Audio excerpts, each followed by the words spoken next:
Hello, my name is Taylor, and today we are going to be turning recyclable items, so cardboard and other paper items, into Pinterest-inspired home decor.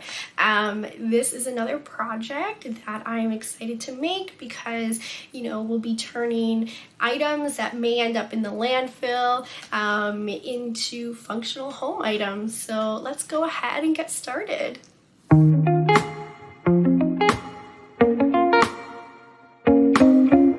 So what we will be doing today is actually using all this cardboard that I have here. I have so much that I've been collecting and saving, and what we will be doing with it is creating a base for the shape of our trinket dish or home decor dish that we're going to be making. So for myself, I want to create a dish that is going to sit right by my front door. That's where I tend to put all my keys or, my loose change or anything like that. And it always just looks really messy. So I want to create a structure that's going to be functional and still look great in my house. So I'm going to go ahead and start cutting out a base shape that I want the trinket dish to be. Okay, so here, I'll turn around this way. So as you can see, I made a bit of a curvature in the bottom here. I just think that will give it a bit of a unique feature to it. And then I've given it a curve as well on the top. Now, if you're doing this at home, you can create any type of shape that you want. So this is going to be the shape for the first trinket dish that I actually want to have in my kitchen by my front door. We are also going to be making a second dish that will go by my bedside table, where I'll keep all my jewelry at night and anything else that I have on my bedside table. So now I'm going to go ahead and use up the rest of the cardboard that I have to draw the shape for the base of the trinket dish that I want on my bedside table. So actually you can see that there are already little imprints in this cardboard. So I'm actually going to kind of follow the flow of it. And we'll almost be making a flower-like shape. But again, I'm really just drawing whatever shape comes to mind. Okay, there we go. So I've kind of come up with a funky design, and again, these are supposed to be abstract. There's no right or wrong way how to draw them. Okay, so I have cut out the base of each of the trinket dishes that I will be making today, and now I will be using the extra cardboard to be creating walls on each of the dishes. And I also think it would be really cute, which is inspired by Pinterest, to create little legs on the dishes. I think that will add a super cute extra touch. So I'm going to go ahead and do that right now.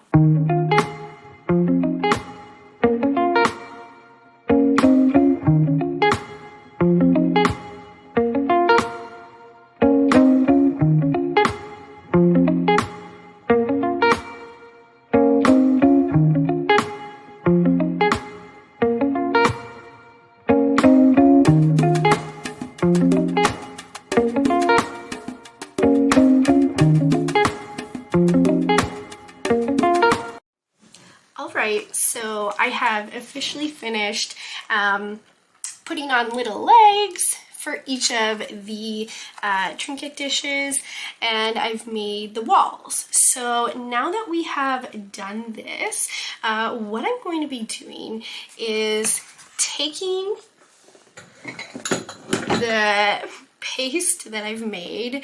It has cardboard in it already, but I'm going to be taking the paste that I've made along with actually a shredded up shopping bag and some of my old notebooks that I no longer use, and I would have just recycled them. So I'm going to be taking that paper, and I'm just going to be essentially doing paper mache to both of these items. And what I want to do is make sure that they are layered nice and good. And I will need to wait a little bit for them to dry, but because I have two, it's going to be great because then I can just swap while one is drying and work on the other. So let's go ahead and get started. Is getting a thick layer of my flour paste on my brush, and I'm going to be wiping it onto my cardboard structure, and then I'm going to be placing down the shopping bag that I've cut out, or the paper, and then I'm going to layer it also. I don't know how well you can see this, but essentially once I put down the shopping bag, I'm just going to layer it over, and essentially what this will do is create you know, the shape that we want, and it won't look like cardboard anymore. It will look like you know, a really nice trinket dish.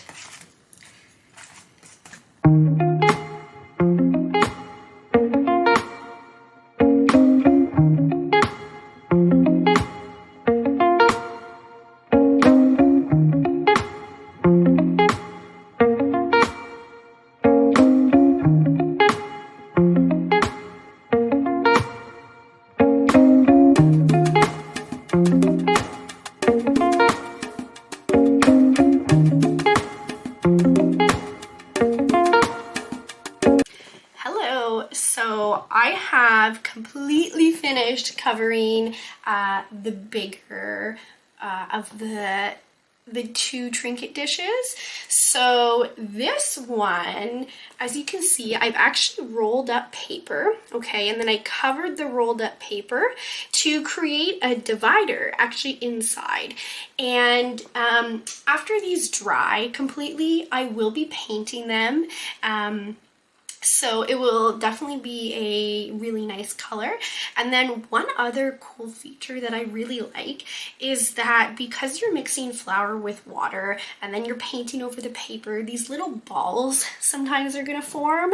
I'm not sure if you can see it from the camera, but what's going to happen is when it dries, it's going to dry a little lumpy, but that's good because it's going to look like it's made out of real clay or sand, or, you know, a natural material rather than recycled materials.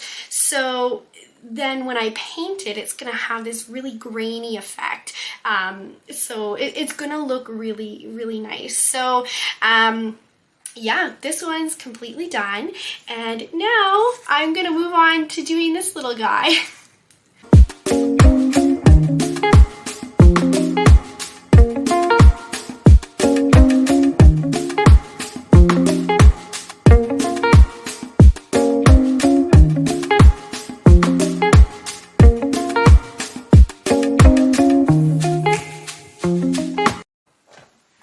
All right, so this one is still wet, but I have finally finished covering it in my old notebooks.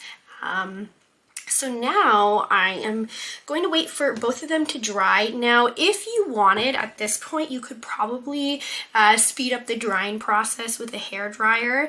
I'm okay to wait a few days. So I'm going to wait a few days, but you know, if I wanted to get these done sooner, I would blow dry them. So yes, both of these have now been fully covered. They are completed and they're gonna get ready for drying, and then I will see you guys when we are ready to start painting. Here we are a few days later, and things have dried up really nicely on both of them. So both of these are dry and ready to paint. After we're done painting, we want to seal everything in with Mod Podge. Now, Mod Podge you can get at the Dollarama, which is where I got this, or at a craft store, or even Walmart. But essentially it's going to seal in the paint and just make sure that nothing, you know, is going to come off. Okay, so let's go ahead and get started. Okay, so I have finally mixed up the perfect color that I want it to be. So I'm trying to show it in some light, but it's this really nice dark eucalyptus green. You know, I'm going for more of a darker color tone here.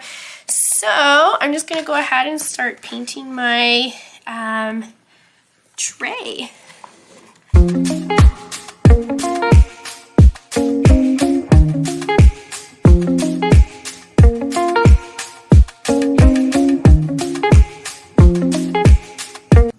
Okay, so I have now mixed up the blue color for the smaller tray.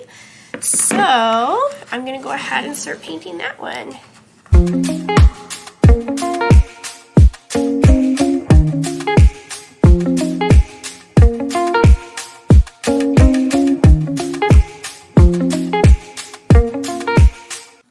Okay, so now that both of these are painted and dried, what we are going to do is cover them both in Mod Podge.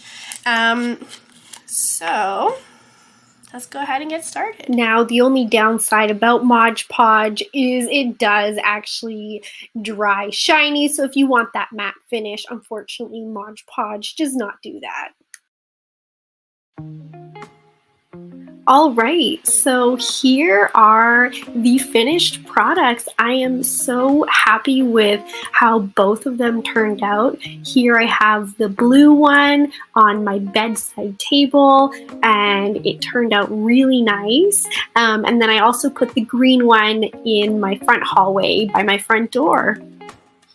I think this is a great example of how you can turn trash or something that you would put into the recycling or just old stuff that you have lying around your house, and how you can turn it into Pinterest-inspired home decor, and it actually can look nice. So thank you so much for watching, and stay tuned because I have some more videos coming out soon.